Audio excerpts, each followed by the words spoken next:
चला, तुम्हाला मी mind mapping शिकवणार होते ना. So what is mind mapping. Mind mapping म्हणजे काय, तर ते तुम्हाला एक शब्द देतील आणि ह्या शब्दाबद्दल, हा बघा आता हा एक शब्द आहे, ह्या शब्दाबद्दल तुम्हाला जे जे आठवतं ते काय करायचं आहे, तुम्ही तयार करायचं आहे. ओके. म्हणजे माइंड मॅपिंग म्हणजे थोडक्यात काय, तर समोरच्याला समजत नाही ना की काय कशाचा भाग आहे, काय कशाचा भाग आहे, मग ते सांगताना आपण माइंड मॅपिंग बनवतो. तसा हा एक असा माइंड मॅपिंगचा फॉर्मॅट आहे. तर तुम्हाला जे मी क्वेश्चन पेपर्स दिले आहेत त्या छोट्या क्वेश्चन पेपर्समधले, ओके, बाइंडिंग केलेली छोटी क्वेश्चन पेपर, त्या क्वेश्चन पेपर्स ज्या आहेत 8, त्या 8 क्वेश्चन पेपर्सपैकी पहिल्या क्वेश्चन पेपरचा आपण आधी माइंड मॅपिंग बघतो आहे. हे एवढं सगळं जे काही दिलं आहे मी, दाखवलं आहे मी, हे एवढं सगळं तुम्हाला आलंच पाहिजे असं गरजेचं नाही, नॉट नेसेसरी. एवढं सगळं आलंच पाहिजे असं काहीही नाही. ओके. पण निदान थोड्या गोष्टी तरी आपल्याला आल्या पाहिजे. आपल्याला आपल्या सिलेबसपेक्षा बाहेर कोणतीही गोष्ट विचारलेली नाही आहे. लिटररी जर्नल हे सुद्धा आपल्या सिलेबसमध्ये आहे. ओके. सिलेबसच्या बाहेर तुम्हाला कोणताही क्वेश्चन येणार नाही. आपला जो थर्डवाला क्वेश्चन असतो फक्त अनसीन पॅसेज, तोच फक्त काय येणार आहे, टेक्स्च्युअल्सच्या बाहेर येणार आहे, धड्याच्या बाहेर येणार आहे. चला मग लिटररी जर्नल. लिटररी जर्नल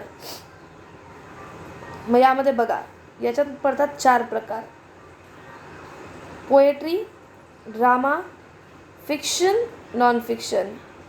अगदी व्यवस्थित लिहिलेल्या असतात किंवा ज्याला आपण कादंबरी म्हणतो किंवा संग्रह म्हणतो, तो फिक्शन. आणि नॉन फिक्शन म्हणजे हे काही खास कादंबरी किंवा संग्रह किंवा काय खास अभ्यासाच्यासाठी असे केलेले नसतात. पोएट्री, कविता, ड्रामाज, नाटक.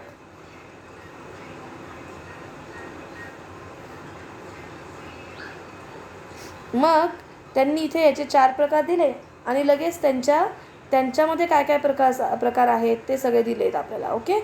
मग तुम्हाला आठवतं का रे, आपण ज्या बऱ्याचशा शिकतो त्या पोएम्स असतात, त्याच्यातली एक सॉनेट असते. आठवतं आहे तुम्हाला पेट्राचन सॉनेट? हे अशा प्रकारची पोएट्री असते की ज्याच्यामध्ये 14 लाईन्सची पोएम असते. पहिल्या 8 लाईन्स आणि दुसऱ्या 6 लाईन्सची पोएम असते, आहे की नाही. याला आपण काय म्हणतो, सेसेट आणि ऑक्टेव्ह. ओके. त्यानंतर सॉनेट झाल्यानंतर बलाड्स आपण आत्ताच एवढं शिकलो. इंचकेप रॉक ही पोएम कशा प्रकारची आहे, बलाड्स प्रकारची आहे, म्हणजे पोवाडा टाईपची आहे. पेस्ट्रल्स, लिरिक्स आणि खाली इथे सॉन्ग आहे. अशा प्रकारचे या पोएट्रीजचे प्रकार आहेत.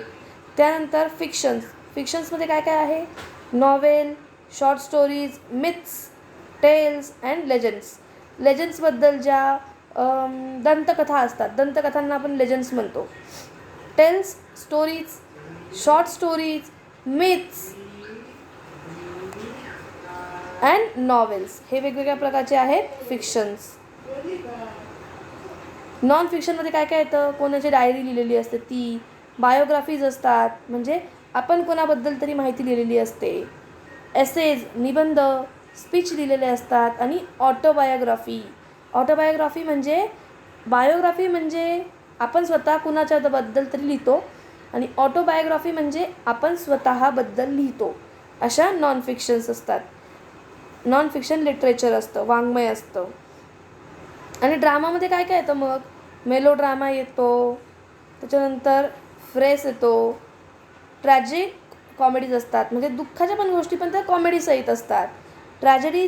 ट्रॅजेडीजवालेच ड्रामाज असतात आणि कॉमेडीवाले असे ड्रामाज असतात. असं आपण लिटररी जर्नलचा काय केला, एक माइंड मॅपिंग तयार केला. आता तोच जर का तुम्हाला म्हटलं असतं इकॉनॉमिक्सचा माइंड मॅपिंग बनवा, तर कसा बनवला असता तुम्ही इथे मध्यभागी घेतला असता सायन्स, SCIENC, सायन्स घेतला असता. ओके. या सायन्सला काय म्हटले असते तुम्ही, 2 प्रकारचे सायन्स आहेत, नॅचरल सायन्स आणि सोशल सायन्स. ठीक आहे. सोशल सायन्स आणि नॅचरल सायन्स. मग तुम्ही इथे नॅचरल सायन्सचे काय केले असते रे, प्रकार दिले असते. आणि इथे आपल्याला मेन हवा होता आपला सोशल सायन्स. सोशल सायन्सला आपण म्हणणार इकॉनॉमिक्स. मग इकॉनॉमिक्सचे आपल्याकडे 2 प्रकार आहेत. प्रकार कोणते? मायक्रो इकॉनॉमिक्स आणि मॅक्रो इकॉनॉमिक्स, आहे की नाही. असं आपण काय बनवलं, माइंड मॅपिंग बनवलं. माइंड मॅपिंग म्हणजे थोडक्यात दुसरं काही नाही, तर तुम्हाला जर का एखादा शब्द दिला आणि त्या शब्दाबद्दल किती माहिती लिहिता येते आणि ती पण सोप्यात सोपी लोकांना समजेल अशी, त्याला आपण माइंड मॅपिंग म्हणतो. समजा मी तुम्हाला विचारलं की सांगा फीचर्स ऑफ मायक्रो इकॉनॉमिक्स, मग तुम्ही इथे लिहिणार सगळ्यात पहिले features of micro economics. Okay. आणि मग तुम्ही काय कराल, असे बाण कराल आणि तुमचे सगळे फीचर्स इथे असे असे असे असे जेवढे फीचर्स आहेत ते लिहिणार. ही आहे तुमची माइंड मॅपिंग. समजा अजून एखादा प्रकार आला, त्यांनी तुम्हाला विचारलं की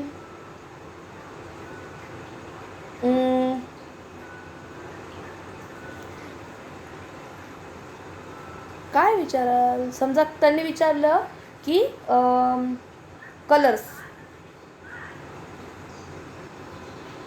कलर्सबद्दल तुम्हाला माइंड मॅपिंग विचारली, तर तुम्ही कशी करू शकता रे. तुम्ही असं मध्यभागी लिहू शकतात COLOURS कलर्स, आणि त्याच्या आजूबाजूला इथे काय करणार, वेब ड्रॉ करणार आणि इथे कलर्सची नावं लिहिणार. White, red, black, violet, pink, blue, असे वेगळे वेगळे कलर्स असं तुम्ही लिहू शकता. ओके. किंवा मग अजून तुम्ही इथे लिहिलं ग्रीन, आणि ग्रीनमध्ये पण आपल्याकडे प्रकार आहेत ना, डार्क ग्रीन. मग इथे लिहिलं असतं डार्क ग्रीन, इथे लिहिलं असतं लाईट ग्रीन. असे वेगवेगळ्या प्रकारचे कलर्सचे तुम्ही काय लिहिले असते, टाईप्स लिहिले असते. याला आपण माइंड मॅपिंग म्हणतो. ओके. चला मग आता नेक्स्ट क्वेश्चन बघूयात. नेक्स्ट क्वेश्चन पेपरमधला माइंड मॅपिंगचाच. माइंड मॅपिंगचा नेक्स्ट क्वेश्चन पेपरमधला क्वेश्चन आहे mind mapping on textile design graduate. Textile engineering करणारा व्यक्ती जो आहे त्याला कुठे कुठे कोणत्या कोणत्या फील्डमध्ये कसा जॉब आहे किंवा तो कसा करिअर अपॉर्च्युनिटीज त्याला आहेत, त्यांनी हे विचारले. ओके. मग तुम्ही करिअर अपॉर्च्युनिटी एवढं सगळं लिहिलंच पाहिजे असं नाही. हे त्यांनी फक्त तुम्हाला आन्सर पर्पजसाठी आम्ही दिलेलं आहे की काय, तर तुम्ही एवढं सगळं करू शकतात, एवढं सगळं लिहू शकतात किंवा यातल्या काही गोष्टी ज्या तुम्हाला आल्या आहेत त्या गोष्टी तुम्ही इथे लिहू शकतात. जसं apparel and fashion accessories, home and lifestyle accessories. घरात घालण्याच्या आणि घरातल्या लाईफस्टाईलच्या ॲक्सेसरीज कोणत्या. अपीअरल आणि फॅशन, बाहेर घालून जाण्यासाठी अशा ॲक्सेसरीज कोणत्या.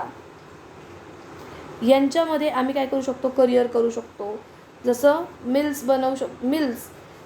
मिल म्हणजे काय, तर कापड कारखाना किंवा कपडे बनवणारा कारखाना, तिथे मला काय जॉब मिळू शकतो, डिझाईन मॅनेजर म्हणून मिळू शकतो. रिटेल ब्रँड्स म्हणजे काय रे, रिटेल करतो ना आपण, किरकोळ विक्रीसाठी तिथे आपण ब्रँड मॅनेजर म्हणून येऊ शकतो, काम करू शकतो. फॅशन स्टायलिस्ट म्हणून काम करू शकतो. क्राफ्ट सेक्टर म्हणजे जिथे आपण कपडे बनवतो, वेगवेगळ्या प्रकारचे कपड्यांचे स्ट्रक्चर्स बनवतो, की टी शर्ट हा असाच असला पाहिजे. हा बघा, हा एक एक्झाम्पल देते मी तुम्हाला. टी शर्ट हा अशाच प्रकारचा असला पाहिजे की त्याला कॉलर्स असले पाहिजे. हे सगळं क्राफ्ट सेक्टरमध्ये होतं. म्हणजे इथे तुम्हाला काय काय जॉब मिळू शकतो, as a researcher, project manager किंवा टेक्स्टाईल कन्सल्टंट. नंतर मीडियामध्ये कॉन्टेंट डेव्हलपर आणि फॅशन ब्लॉगर.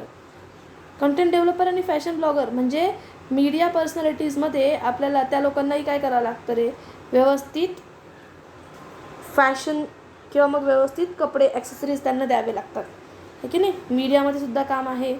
त्याच्यानंतर ऑनलाईन स्टोअर्समध्ये आहे, ग्लोबल ब्रँड्समध्ये आहे. ऑनलाईन स्टोअर्समध्ये sourcing head, category head. Global ब्रँड्समध्ये print and graphic designer, product development manager. Entrepreneur स्वतः व्यवसाय करेल. स्वतः व्यवसाय करेल तर तो अपिअरलमध्ये करेल, होममध्ये करेल, फॅशन ॲक्सेसरीजमध्ये, इंटेरियर डिझायनर, अशा वेगवेगळ्या प्रकारच्या कामांमध्ये. क्लोदिंग टेक्स्टाईल म्हणजे काय, कपड्याच्या बाबतीत तुम्ही काय काय काम करू शकतात किंवा तुमचं काय काय ऑक्युपेशन असू शकतं हे त्यांनी विचारलेलं आहे इथे आपल्याला. मग त्याच्या आपण काय केले तर वेगवेगळे छान मस्तपैकी वेब ड्रॉ केला. तुम्ही असा डायग्राम करू शकतात. एक्सपोर्ट हाऊसेस, त्याच्यानंतर buying houses, design studios, entrepreneur, काय काय होऊ शकतो आपण. कलरिस्ट होऊ शकतो, हे बघा कलरिस्ट होऊ शकतो, क्रिएटिव्ह डायरेक्टर होऊ शकतो, इंटेरियर डिझायनर होऊ शकतो, ट्रेंड ॲनालिसिस्ट होऊ शकतो, त्याच्यानंतर मर्कंडाइज्ड मॅनेजर होऊ शकतो, मर्कंडायझर होऊ शकतो किंवा टेक्स्टाईल डिझायनर होऊ शकतो, कंटेंट डेव्हलपर, फॅशन ब्लॉगर होऊ शकतो. हे वेगवेगळे काय आहेत करिअर अपॉर्च्युनिटीज आहेत. कोणत्या इंडस्ट्रीमध्ये, टेक्स्टाईल इंडस्ट्रीमध्ये. आलं का लक्षात. हा होता एक तुमचा mind mapping. Next mind mapping आहे बघा, एक सेकंड होल्ड करा.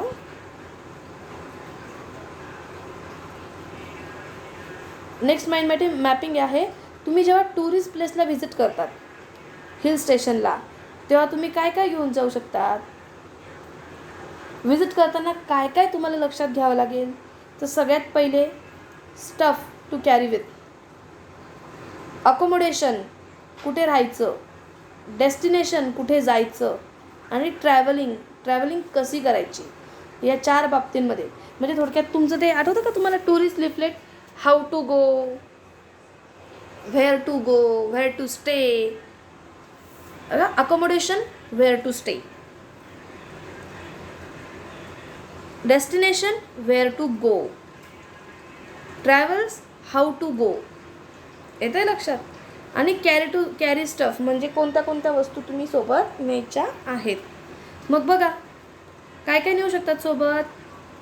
हँड ग्लोव्ज, वॉर्म क्लोथ्स तुम्हाला नाही आठवलं तर तुम्ही ते वुलन क्लोथ्स म्हणू शकतात किंवा स्वेटर म्हणू शकतात.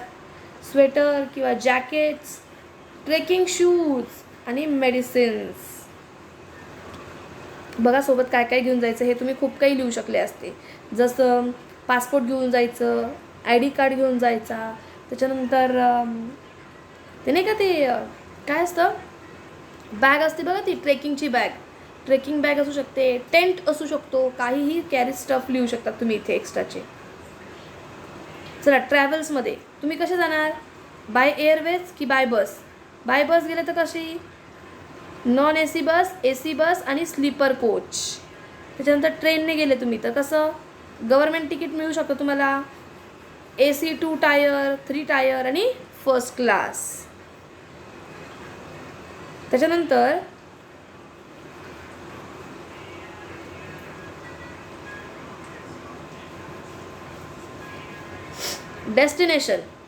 डेस्टिनेशन कसं ठरवायचं तर इंटरनॅशनल जायचं आहे मला की नॅशनल जायचं आहे की स्टेटमध्येच फिरायचं आहे, म्हणजे पूर्ण देशात फिरायचं आहे की राज्यात फिरायचं आहे की परदेशी फिरायचं आहे.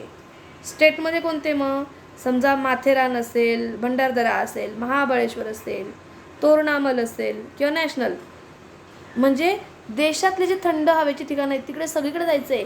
मग समजा मनाली, उटी, अजून कोडाईकनाल. इंटरनॅशनल जसं नेदरलँड आणि स्वित्झर्लँड. असे वेगवेगळे तुम्ही लिहू शकतात हिल स्टेशनची नावं. आणि अकोमोडेशन एकतर ऑर्डिनरी गेस्ट हाऊस घेऊ शकतात, नॉन AC रूम घेऊ शकतात किंवा AC रूम्स घेऊ शकतात. नॉन AC रूम और AC रूम्स इन हॉटेल. मग तुम्ही इथे असंही म्हणू शकले असते, सगळ्यात पहिले तुम्ही असा बाण मारला असता, हॉटेल म्हटले असते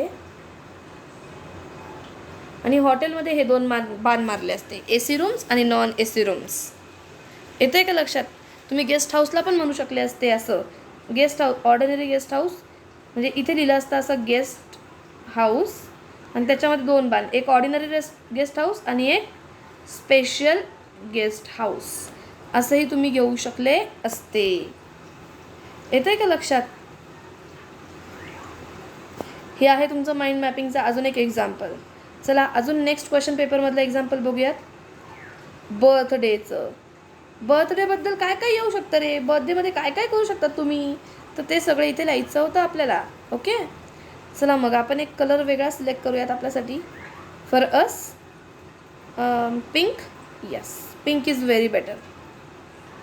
see here, pink is very much better.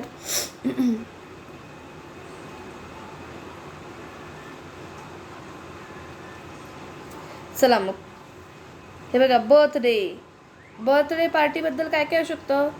मग बर्थडेबद्दल तुम्ही लिहिणार माझा बड्डे ऑन ऑक्टोबर 25. मी काय देणार, पार्टी देणार. पार्टी देण्यासाठी मला काय करायला लागेल, इन्व्हिटेशन द्यायला लागेल, डेकोरेशन करायला लागेल आणि जेवण ठेवायला लागेल. इन्व्हिटेशन कोणाला द्यायचं, फॅमिलीला, फ्रेंड्सला, कलिग्सला. फूडमध्ये काय असायला पाहिजे, तर शॅम्पेन असली पाहिजे, केक असला पाहिजे, चॉकलेट्स असले पाहिजे. केक कोणत्या प्रकारचा, चॉकलेटी असेल, स्ट्रॉबेरी असेल, रसमलाई असेल. शॅम्पेनचं नाव पण लिहिलं आहे बघा इथे, पिरामिड. डेकोरेशन्समध्ये काय, पताका केला असेल किंवा इथे डेकोरेशन इथे बलून्स लिहूयात आपण, बलून्स, फुगे. मग तुम्हाला काय मिळतील रे, गिफ्ट मिळतील. गिफ्टचे आयडियाज काय काय असतील, रिंग, परफ्यूम, गोल्ड, काही पण मिळू शकतं तुम्हाला गिफ्टमध्ये. येतं आहे का लक्षात. एवढं जरी बनवलं असं तरी बर्थडेचं लोकेशन ठरवायचं, एकतर घरी किंवा कुठेही, जसं पार्टी सेंटर. ॲक्टिव्हिटीज काय करणार, तर बोटिंग करणार, गेम्स खेळणार. मग गेम कसा असेल, समजा बिंगो गेम खेळायचा आहे आपल्याला किंवा मग दमशेराज खेळायचा आहे. आयडियाज काय असू शकतात, थीम काय असू शकते, हॅलोवीन किंवा थीम असू शकते लव, आहे की नाही. काहीही थीम असू शकतात बर्थडेच्या.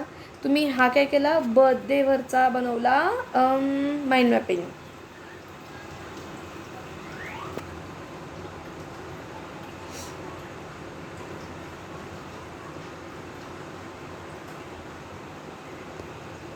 नेक्स्ट माइंड मॅपिंग आहे, एक मिनटं होल्ड करा. नेक्स्ट माइंड मॅपिंग आहे आपली फॉरेस्ट किंवा जंगल्सवर. ओके, एक मिनटं होल्ड करा. चला, फॉरेस्ट और जंगल्स. फॉरेस्ट किंवा जंगलवर आपण काय करू शकतो, माइंड मॅपिंग. मग कशी करू शकतो ती, तर बघा. ओके, फॉरेस्टबद्दल तुम्हाला बघा, तुम्हाला आठवतं का, तुम्ही एक गेम आहे बघा, तो जिंदगी ना मिलेगी दोबारा. त्याच्यामध्ये एक गेम आहे की मी एक शब्द बोलतो, त्या शब्दाबद्दल तू पटापट न विचार करता पटकन उत्तर द्यायचं. सेम तसंच बघा ना, आपण फॉरेस्ट किंवा जंगलबद्दल काय काय आठवू शकतं, तर झाडं, पाण्याचे सोर्सेस, माती आणि लाकडं. मग बघा, झाडं कोणत्या कोणत्या प्रकारचे असतात, झाडं काय काय देतात, झाडं देतात फळं, medicines, house, shelter, flowers and green leaves. मस्तपैकी हिरवीगार पानं. वॉटर सोर्सेस कोणते कोणते असतात आपल्याकडे, ओढे असतात, स्ट्रीम्स, पॉन्ड, तळे, लेक म्हणजे तलाव आणि रिव्हर्स म्हणजे नद्या. बघा, वूड म्हणजे काय रे, तर झाडांमधनं आपल्याला काय मिळतं, लाकूड, है ना. बघा, लाकूड आहे तिथेच आहे. मग बघा, लाकडाचा काय काय उपयोग होतो, किंवा कोणते कोणते प्रकारचे लाकूड असतात, किंवा लाकडापासून काय मिळतं, कोल म्हणजे कोळसा मिळतो. वूड फॉर फर्निचर, लाकूड हे फर्निचरसाठी फार यूज होतं. टिंबर वूड अँड फायर जळण्यासाठी पण तर लाकडाचा उपयोग होतो की नाही. सॉईल, मातीबद्दल काय म्हटलंय बघा बरं, ब्लॅक सॉईल असते, रेड सॉईल असते आणि ॲब्झॉर्ब्स वॉटर. सॉईल किती प्रकारचे असतात, ब्लॅक सॉईल असते, रेड सॉईल असते आणि ही काय करते, माती काय करते, तर पाण्याला ॲब्झॉर्ब करते.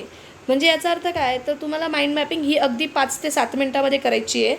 5 ते 7 मिनटामध्ये फॉरेस्ट आणि जंगलबद्दल तुम्हाला काय काय आठवतं ते सगळं मस्तपैकी काय करायचं, डायग्राम बनवून मांडायचं आहे.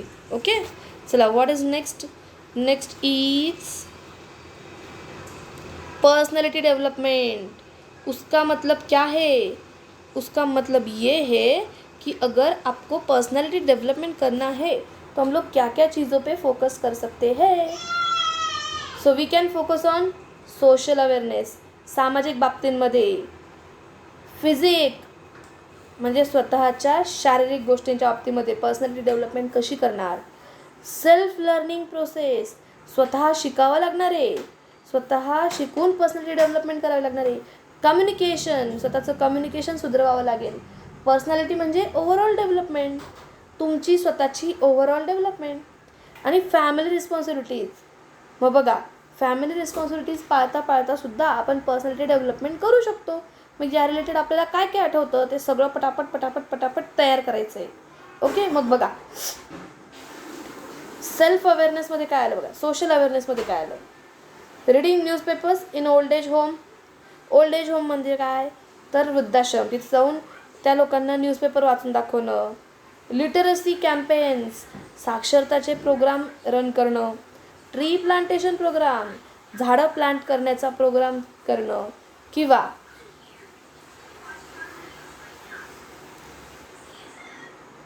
फिजिक म्हणजे आपल्या स्वतःच्या शरीराला आपण कसं चांगलं ठेवू शकतो.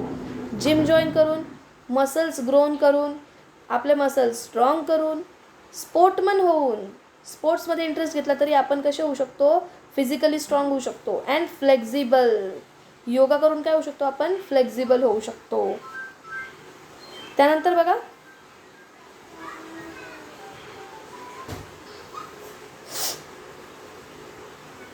फॅमिली रिस्पॉन्सिबिलिटी म्हणजे बघा तुम्ही काय केलं पाहिजे, फिजिकली हेल्प केली पाहिजे. जसं बाईंग ग्रोसरीज, किराणा आणून देणं, क्लिनिंग दी हाऊस, हे पण तुमच्या पर्सनॅलिटी डेव्हलपमेंटचाच एक भाग आहे बरं का. तुमची पर्सनॅलिटी तेवढीच त्याच्याने होते, निखरते. Emotional attachments like spending time with grandparents, आजी आजोबांसोबत टाईम स्पेंड करणं. Learn to spend time with siblings, लहान भावंडांसोबत वेळ घालवणं. या सगळ्या रिस्पॉन्सिबिलिटीज जर का तुम्ही पार पाडल्या तरीही तुमची पर्सनॅलिटी डेव्हलप होते. You can develop your self overall. आणि लास्ट राहिला बघा कोणता, कम्युनिकेशन स्किल.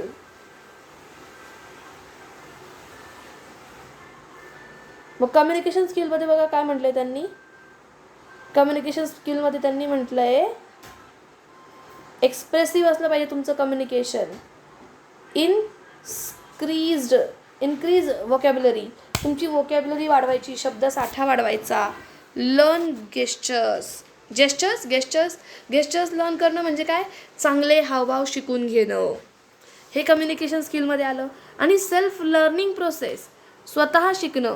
मग कुठे शिकायचं, थ्रू बुक्स, थ्रू बुक्समध्ये शिकणं, बँकिंग ट्रान्झॅक्शन शिकणं, अकॅडमिकली कॉलेजमध्ये शिकणं किंवा ट्युशन्समध्ये शिकणं, पण स्वतःला डेव्हलप करणं. ही आहे तुमची पर्सनल डेव्हलपमेंटची माइंड मॅपिंग. नंतर आहे स्पोर्ट्सबद्दल बघा बरं माइंड मॅपिंग कशी केली आहे त्यांनी. चला बघूयात स्पोर्ट्सबद्दल माइंड मॅपिंग त्यांनी कशी केली आहे. Sports are related to individual sports, water sports, contact sports and team sports. Okay, so individual स्पोर्ट्समध्ये कोणता प्रकार येतो, ट्रेकिंग, सायकलिंग, गोल्फ खेळणं, टेनिस खेळणं, हे सगळे आले इंडिव्हिज्युअल स्पोर्ट्समधले. Water sport, water polo, diving, underwater diving नाही का, त्यानंतर वॉटर ॲरोबिक्स आणि स्विमिंग, हे सगळे वॉटर स्पोर्ट्स आहेत, म्हणजे पाण्यातले खेळाचे प्रकार आहेत. ओके, त्यानंतर